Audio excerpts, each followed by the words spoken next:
Hi, I'm Bons Magsambol, multimedia reporter for Rappler. So today we're covering the prayer rally organized by supporters of former President Rodrigo Duterte calling for the safe return of the president to the Philippines. So currently, the former president is detained at the International Criminal Court over his brutal drug war. So ngayon dito magsa-start actually yung prayer rally at 5 PM sa Bonifacio Shrine. So dito sa Quirino Grandstand, nag-start mag-assemble yung mga supporters at exactly 1:30 PM kung saan magmo-motorcade sila papunta sa Bonifacio Shrine. So we tried speaking to some of the supporters here but ayaw nila makipag-usap sa media.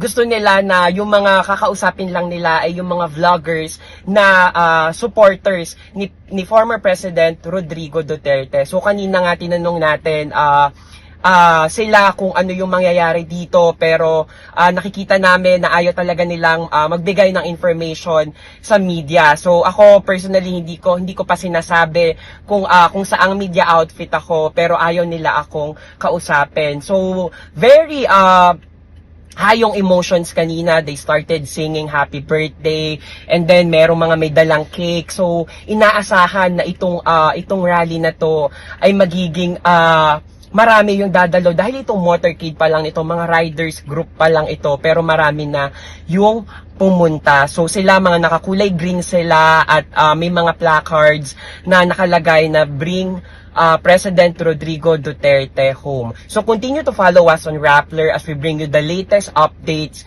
dito sa prayer rally na gagawin sa Bonifacio Shrine. So yung mga anti-Duterte din is magkakaroon actually ng rally ng protest na gagawin naman sa liwasang Bonifacio. Again, I'm Bons Magsambol. Stay with us.